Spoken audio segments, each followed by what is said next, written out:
It's Wellness Wednesday, which means welcome to Wednesday. And yes, I am snuffy. You're not imagining that. And my nose is red. I'm not sick. Don't worry. It's a combination of the heat being on full blast because it is freaking cold outside. And I had 3 cups of chai tea today. And chai, I don't know about you, but it makes me schwitz. It makes me sweat. Real attractive, right? But I got to admit, I'm also feeling overwhelmed right now. And that's the topic today. I'm going to practice what I preach.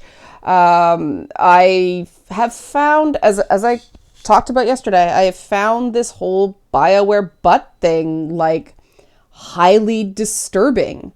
And it's just, when it first started, it's like, yeah, whatever, funny little thing, all right to debate, joke around with. And then it got bigger and bigger and bigger. And I'm just, this is too much, way too much. And if you like this sort of content, again, Wellness Wednesday does not do as well numbers-wise as the other videos I do on my channel, especially this week. But it helps people and people appreciate it. So if you like Wellness Wednesdays, help support this channel. Become a monthly patron, patreon.com/Leanna K. So I'm overwhelmed. What do you do? Well, first, what you don't do. You don't just push through. Okay, this is what I used to do all the time. I used to just try to push through. And then I'd end up a lunatic because I was overwhelmed and didn't understand what that meant and didn't understand that that was a valid state. If you want to see an example, and some people may find this unpopular, but I'm sticking a pin in this now. If you want to see an example of someone who's overwhelmed and who needs to stop and take a break right now, it's Alexandria Ocasio-Cortez. I believe she is traumatized. I 100% believe her in that. You can see all the telltale signs. You cannot just keep going business as usual when you are in that state. You need a bit of time to get yourself together. You have to take a break. You have to get rest. You have to reset. Because if you don't, it's cumulative exhaustion. You're constantly exhausted. You can't sleep. So you do the caffeine and then you get more jittery and your mood gets affected. And then you start, doing things like accusing Ted Cruz of trying to have you killed, and you think that's a rational response. If you love AOC, awesome. I'm just saying this is an example of someone. I know there's some people who think she's lying about this stuff or something like that. No, that is legitimately traumatized person. You don't go on Instagram when you're traumatized. And yes, that's not a gaming example, but I'm using a real life example because it's easier to, it's an example everybody's sort of aware of right now. Now, the thing is, somebody who's in Congress, they don't have to do media interviews, right? They don't have to do Instagram. They can show up to the votes, otherwise rest, take it easy, get your emotional feedback from underneath you. Not everybody has that luxury. Right? I want to be realistic. If, you are in a situation where you do not have that luxury. You do not have that privilege.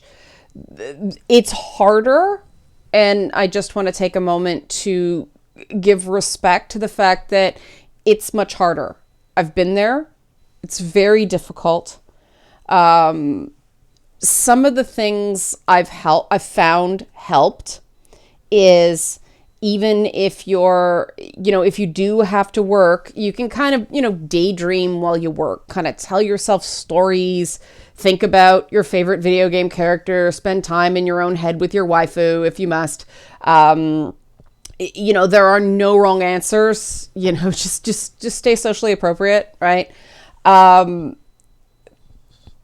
Whatever gets you through the day, right? Whatever brings that level of hypervigilance down, whatever makes you feel more relaxed, take all your 15-minute breaks, all 15 minutes of it. Take your full lunch. Sometimes it's just a question of, bringing your Switch to work or putting on music and just plugging the fuck out from whatever's going on for that time. Just get yourself reset. The other thing I find helps is humor. Now, not everybody appreciates my sense of humor. Some people claim I'm not joking when I'm joking, but I mean, I've been cracking a lot of jokes on Twitter. Even in the videos I've been doing, I've been using humor to make the situation less, overwhelming for me. 'Cause hey, I don't want to think too hard about when, gaming conferences and stuff like that start up again, and the in-person stuff comes back, because it will eventually. I don't want to think too hard about the fact that there's a lot of people in this industry based on their behavior I don't want to be left alone with.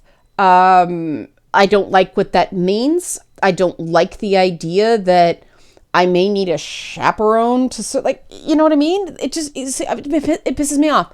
So I make jokes, much like in the original game, those ass shots eventually became jokes and they became memes. And I do find that helps. I find it helps to make things seem less overwhelmingly big if I can find something funny about it.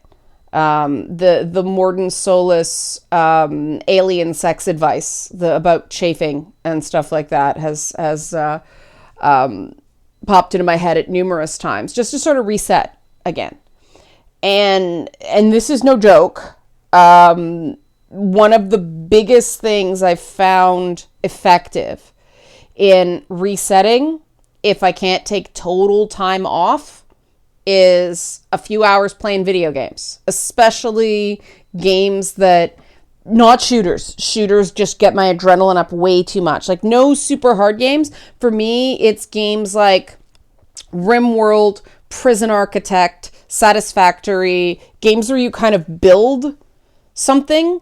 And I mean, yes, there's things you have to manage. It's intense enough in that you're fulfilling objectives, but it's not so constant adrenaline stoke. Like, the music's chill, and it's a zen mode for me.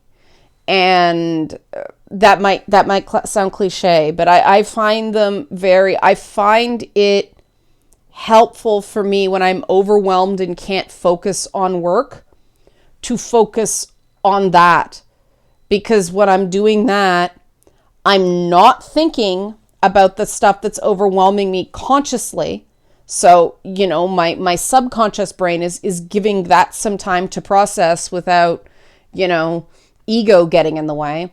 But I also find that when I relax my brain, then all of a sudden I'll get the idea I was stumped on. Like, I can either stare at a blank screen for 45 minutes doing nothing, or play video games for 45 minutes and get the answer, right? So I find that really helps. Again, that might not be appropriate for your workplace. This is a tough one if you've got a boss that's an asshole. Long term, I know this isn't an option now because of COVID, but long term, if you find yourself constantly overwhelmed, there are some things that they just are what they are. If you're caring for an aging relative, that can be very overwhelming. You may be overwhelmed simply by COVID right now. I keep playing with my hair because it's like, too much hair, but that's not overwhelm. That's just irritation, right? But kind of all those little things that we can't do right now because of these extra restrictions, I admit they don't help, right? Everybody's more irritable right now because of this stuff. But long term, if your workplace is totally lacking in understanding regarding people's mental health, keep your eye open for another opportunity. I know it sounds scary. Job hunting is not fun, but that's like short-term shitty as opposed to the long-term shitty you know you're going to get with your current job, because it's unlikely to change if you've just got a boss that just isn't down with this stuff. I've seen a lot of people change jobs and their entire perspective on life gets better. They've still got stuff in their personal life they're not thrilled about, but they've got a supportive workplace instead of a workplace populated by assholes. And I hope more workplaces get better with this kind of stuff and recognize that if you give a good employee a bit of space short term, you'll keep that employee and they'll be more functional long term. But we're not there yet. I know. Overwhelm is a really, really difficult thing to deal with under these very restrictive conditions that we're living under right now, which is part of the reason that I'm doing this video now, but also because I suspect, based on the reactions I've been getting to this Miranda Butt thing, and some of you who only watch Wellness Wednesdays are like, what Miranda Butt thing? It's stupid, okay? It's about butt shots in a video game. It's dumb, but people are freaking out about it. And I get the sense that some of the freaking out on the people who just don't like the fact that it's a change are because they're so overwhelmed by life, and this is something that made them happy to play. And so any change, it wouldn't matter what it was, any change in terms of content, not just a graphics upgrade, but actual content, like something to do with the narrative, any change was going to freak them out. Not because of the nature of the change, unlike me, who has issues with the reasons they gave for the change, but it's a change. That's it. That's all that matters. They don't want it changed. It was good the way it was. Don't screw with my happy, And I totally get that. My husband and I watched the new Queen Latifah Equalizer show, and he's a huge fan of the original. And there are certain things, based on their views, a lot of people didn't appreciate, but that they maintained from TV show to TV show that the Denzel Washington movies didn't maintain.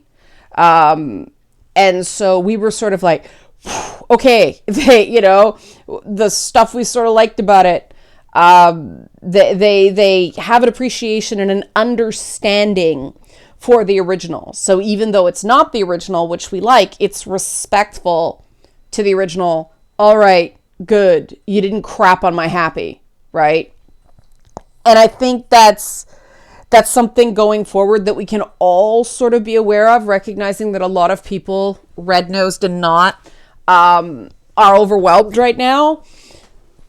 Pay a little extra mind of late not to crap on other people's happy. You don't have to understand it. You don't have to agree. You don't even have to think it's super long-term healthy. Not right now. Don't crap on other people's happy, because a lot of people are barely holding it together right now. Now's not the time to try to just screw with someone or, make them the butt of a joke or give them a hard time about something unnecessarily. Not now. Wait until this really horrible, shitty, hard winter is over and people have gotten some sunshine and people are able to leave their houses without it being, what the fuck temperature is it right now? I'm not sure. I want to look. I was outside earlier and it was friggin' freezing. It is, here we go. Oh, it's only -6. That's an improvement to the -14 Celsius earlier today. But yeah, don't crap on people's happy. Like, don't. But no. I don't care if it makes you happy. Don't crap on people's happy. Not now. There's a time and a place to be a little shitlord. Find another way to deal with your own stuff. That's what video games are for. You know, go. No, that was a bad joke. See, I was going to say, go grief Ninja on Fortnite, but please don't grief Ninja on Fortnite, because Ninja seems to be overwhelmed right now, right? Like, the guy seems overwhelmed a lot. There's another example. Like, grown men don't act that way. Ninja's a very successful business guy. I think the guy's probably just super overwhelmed. That's what I get from a lot of the Ninja statements that are not the most advised. So there, I didn't just use AOC as an example here. Ninja's another example. Obviously different levels of intensity, but the premise is still the same. Overwhelm is something everybody ends up on one level or another. It is more responsible to recognize you're overwhelmed and take steps than denying it because it's inconvenient and it's embarrassing because you want to just be Captain Tough Guy all the time. I know I do. You're denying yourself your own humanity if you set yourself to that standard. Everybody stumbles. And the difference between stumbling and breaking is respecting yourself enough to identify, name, and validate your own feelings. And overwhelm is a legitimate state. Overwhelm means it's time to rest. Because if you keep pushing those adrenaline responses all the time, that becomes your normal, and it becomes really, really hard to then gear down when it's appropriate. So please take care of yourself. The people that care about you, the people that rely on you, need you to do that. And it's better for you to take a couple days when you're starting to feel overwhelmed than wait until you're in a really bad place when it takes you weeks to recover instead of a couple days, right? Which is why crunch is so shitty. But I don't really have any advice other than that regarding dealing with overwhelm, because there are no shortcuts, but it can certainly get longer if you don't take care of it. What I tell people is you wouldn't walk around on a broken leg if you didn't have to. You'd go and get it in a cast. Emotions are the same way. You know, you walk around on a broken leg, you can cause certainly much more damage. You do too much, it can be permanent damage. Your mental health, your emotional health is the same way. Take care of it, and it'll take care of you. Okay? Hopefully that helps. Take a moment, play some video games. Satisfactory, RimWorld, Prison Architect are my recommendations. But Animal Crossing is another really good one for this, though I haven't played it yet. I don't know why I haven't played it. I just, PC here, I immediately go to PC. But Animal Crossing is another really good one. And to stay out of the turn-up market. Help support this channel. Become a monthly patron. Patreon.com/LeannaK. Thanks for watching.